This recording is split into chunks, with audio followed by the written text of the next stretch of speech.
ఒకే roof కింద ఒకే చెత్త కింద మీరు ముగ్గురు కలిసి కాపురం చేస్తున్నప్పుడు నువ్వు ఏమైపోతున్నావమ్మా? నీ భర్త తప్పు నిన్ను సమర్థిస్తున్నావు. ఏ పెద్ద మనుషులైతే మీ ముగ్గురిని కలిసి ఉండమన్నారో అది తప్పు.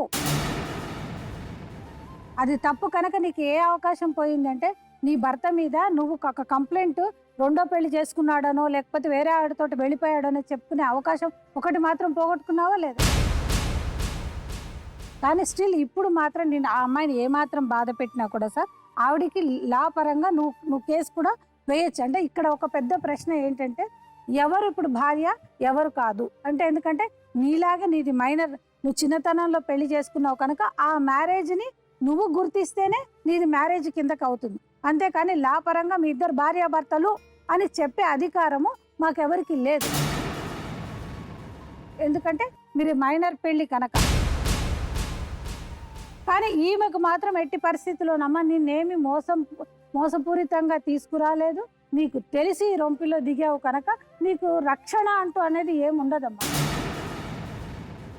అతనికి మరి ఇలాంటిది ఇక్కడతోటి ఆపేసేయాలి ఏంటి అని అంటే మాత్రం ఇప్పుడు మాత్రం ఆ అమ్మాయితో ఒక కంప్లైంట్ లాంటిది ఇవ్వకపోతే 1,00,000 రూపాయలతోటి ఇంకొక అమ్మాయిని తెచ్చుకున్నట్టు రేపు పొద్దున 2 లక్షలతోటి ఇంకొక అమ్మాయిని కూడా తెచ్చుకునే అవకాశం ఉంది. ఎందుకంటే లా పరంగా నీకు శిక్ష భయము అనేది లేకపోతే మాత్రం ఇక్కడతోటి నువ్వు ఆగవు. ఈ పెద్ద మనుషుల మీద అందరి మీద కూడా అమ్మా ఈ ప్రొటెక్షన్ ఆఫీసర్స్ అని ఉంటారు, child restrain marriage restrain act కింద వీళ్ళందరి మీద కూడా మేము కంప్లైంట్ ఇవ్వచ్చమ్మా. బ్లాంక్ పేపర్స్ మీద కూడా సంతకం పెట్టి రేపు పొద్దున ఏమన్నా ప్రాబ్లం వస్తే చూసుకుంటాం పో అనే అధికారం వాళ్ళకి లేదు. ఇంత అన్యాయంగా నీ జీవితాన్ని 1,00,000 2 లక్షలతోటి సర్దు చేసేసారు. ఈ అమ్మాయి ప్లేస్ ఏంటి అన్నదంటే సార్ లా పరంగా మనం ప్రతిసారి అనేది ఆ అమ్మాయి తెర వెనుక జీవితమే అన్నట్టు. అది కాకుండా నువ్వు ఉట్టి మనిషి కూడా కాదంటున్నావు. మరి ఏ ధైర్యంతో అంత పెద్ద గొడవ అయిన తర్వాత వెంటనే నువ్వు తల్లివయ్యావు కూడా అర్థం కావట్లేదు. కనుక నీ పిల్లలకు ఏదైనా హక్కు అయితే ఉంటుంది కానమ్మా, భార్య అనే హక్కు మాత్రం ఎవరి పెద్ద మనుషులు ఇచ్చినా కూడా లాపరంగా మాత్రం నీకు భార్య అనే హక్కు మాత్రం రాదు. ఎవరు వచ్చారు దగ్గరికి? నీకోసం ఎవరు వచ్చారా? రాలేదు సార్. నన్నయ్యా ఎవరు రాలేను. ఎందుకు రాలే అంటే అమ్మకు తెలియదు, ఇట్లా కిరాక్లా మాట్లాడుతుంటది, రాలేదు. అమ్మకి ఏం తెలియదు కాబట్టి ఇంత దూరం ప్రయాణాలు కూడా తెలియదు అమ్మకు. ఇక అన్నకు కూడా ఎక్కువ తెలియదు. తమ్ముడు చిన్నవాడు సార్ వద్దు సమితి మీదకి వెళ్ళకు, 2 పిల్లలు వాళ్ళ జీవితం నాశనం చేయకు దా బిడ్డ, నేను తీసుకువెళ్ళి నీకు ఇంకొకరిని పెళ్లి చేస్తా అంటే వీళ్ళ తల్లిదండ్రులు చెప్పింది సార్ ఆమెతోటి. మరి ఈ ప్రాబ్లం ఎక్కడ వచ్చింది?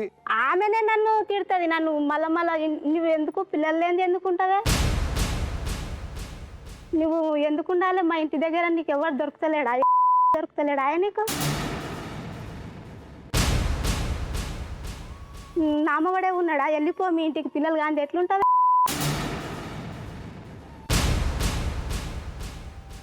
అన్నగా అనుకో నా మగంతనే అని షేన్కి తోలకపోయి ఆమె కొడుతుంది. మా అత్తనేమో కడుపులో విసుకుతుంది, ఈమె విసుకుతుంది, ఆమె విసుకుతుంది, ఇద్దరు మాట ఒకటి. ఆయన అప్పుడు మంచిగా ఉండే, ఇప్పుడు మొత్తం నన్ను అస్సలే చూస్తలేడు ఆయన. మరి మా అమ్మోళ్ళు వస్తే మా అమ్మోళ్ళని కొట్టి తోలిస్తారు. నేను వేరే ఊళ్ళు ఉన్నారు 8 రోజుల దాకా రాని అంటాడు, ఇంటికానే ఉంటాడు. పోయినాం సార్, ఎన్ని రోజులు ఉండాలి, నన్ను అసలు ఇట్లా ఫోన్ కూడా చేయడు సార్. నాకు ఫోన్ చేయకపోతే నేను 100 సార్లు ఫోన్ చేసినా కానీ ఏమంటారు, నువ్వు అవసరం లేదు నాకు, వచ్చి సామాన్ వేసుకోపో అంటే నేను ఎట్లా వేసుకోపోతా సామాను. నేను ఇంకా నాకే దారి ఉన్నది, నీతోనే కలిసి ఉండాలి కదా, నాకు తండ్రి లేడు సార్, నాకు ఎవరు దిక్కులేరు, నన్ను వెళ్ళిపోమంటున్నారు. ఇప్పుడు ఇంట్లోకి వెళ్ళి మరి నాకు ఏ దారి చూపెడతారు? అమ్మానం లేరండి. నాకు నాన్న చిన్నప్పుడే చచ్చిపోయాడు, మా అమ్మ షుగర్ పేషెంట్, మా తమ్ముళ్ళు అవుతారా సార్ నాకు.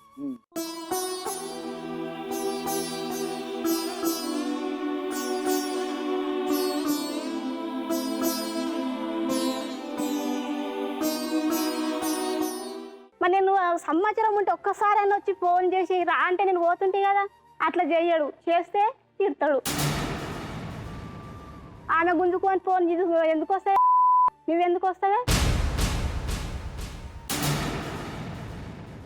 అక్కడనే ఉండి నా మొగంతోనే మాట్లాడతావంట. పక్కకే ఉంటది, ఎప్పుడు చూసినా పక్కకే. నువ్వు పొమ్మల్లా అసలు నేను పొమ్మలే సార్. ఆమె అన్ని అబద్ధాలు చెప్తే ఆమెకే నాకు ఒక హక్కు ఉంది. నేను అస్సలు పొమ్మలే సార్ ఆమెను. నేను ఆమె ఏ పని చెప్తే అది లేనేమో అడుగు, ఏ పని చేయమంటే ఆ పని చేయలేమో అడుగు సార్. అసలు ఉంటూ నీకు అభ్యంతరం ఇబ్బంది లేదు సార్ నాకు. ఆమె అబద్ధం సార్ అండి, అబద్ధం ఆలే సార్, చదువుకొని వచ్చారు సార్. అబద్ధం ఆలే చూడు సార్, నన్ను ఒక్కదాని చూసే మాట మాట్లాడకమని సార్. ఒకదాని కాదు సార్, మాట్లాడుతున్నావు సార్, మాట్లాడుతున్నాయి కదా. ఒక్క నిమిషం. ఏ గంగన్న చెప్పు, ఏమన్నావు నువ్వు? ఇట్లా మాట్లాడితే మీరు ఇద్దరు ఒకటే అంటది. ఇట్లా మాట్లాడినామనుకో ఇంట్లో పోతే సార్ ఇద్దరు మాట్లాడుతుంటే ముగ్గురం ఒకటే కదా.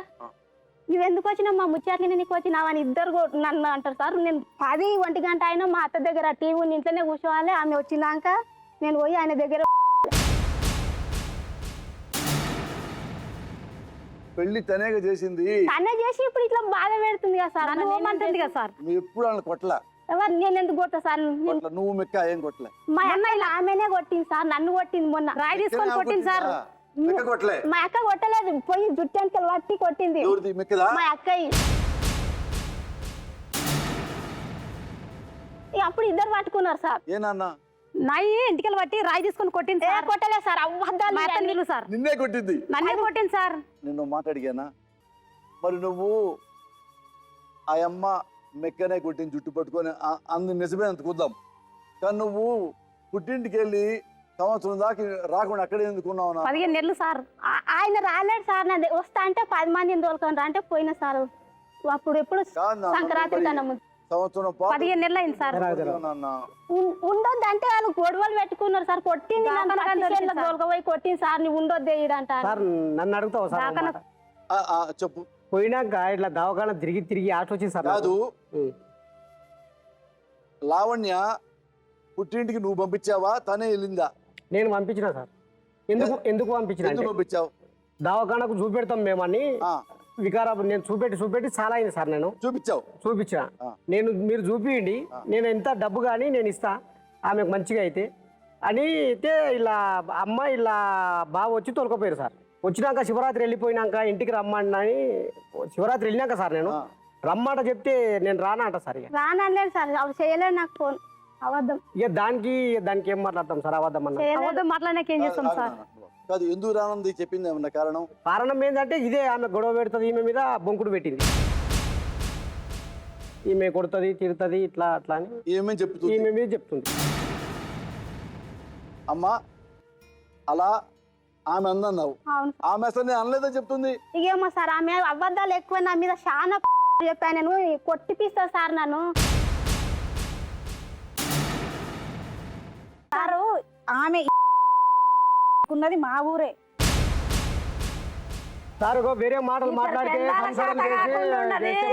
మాదరం లాప సంసారాలు ఇడగొట్టిపోయింది అనవే.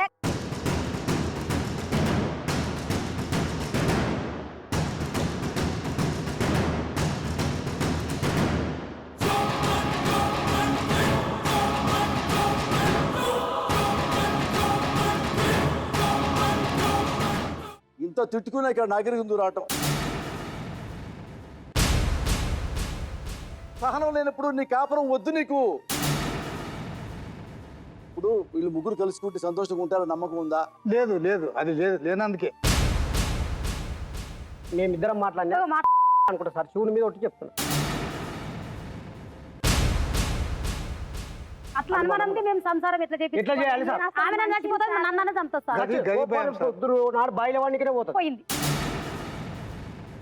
ఎప్పుడైతే కనుక మన అవసరాలు బట్టి ఒక పెళ్లి జరిపిస్తామో అది బిజినెస్ అవుతుందండి. నీకు పిల్లలు పుట్టలేదని చెప్పేసి ఆవిడని చేసావు కదా, మరి ఇప్పుడు ఇంకొక ప్రాబ్లం కూడా వచ్చింది కదా, మరి ఇంకొక పెళ్లి కూడా నువ్వు చేయొచ్చు కదమ్మా. తప్పు చేశావు, నువ్వు తప్పు చేశావు. తప్పు చేసింది కదా కాబట్టి ఆడు కూర్చొని పరిస్థితి పెట్టు. ఇంకెన్నా చంపుతావు పిల్లని. నువ్వు తప్పు చేశావు, ఆయన నీ బొగుడు పక్కన కూర్చున్నావు. ఆమె తప్పు చేయకపోయినా ఆడ కూర్చుంది పోయి. నీకు బిడ్డల ఆమె బిడ్డకి పుట్టే అర్హత ఉంది, నీకు లేదు. ఆయన భర్త పక్క కూర్చున్నావు. మేము గసోడి దుర్మార్గులం ఉన్నాం, ఇప్పటికి ఎక్కువనే అంటాం. ఇప్పటికి కూడా కొడతాం, ఇప్పటికి కూడా ఆడోళ్ళు వెనుక అయితే ఏది కాదు ఏమన్నా చేస్తాం. ఇప్పుడు చేసేది ఏంటో చేయమని సార్ ఆమె.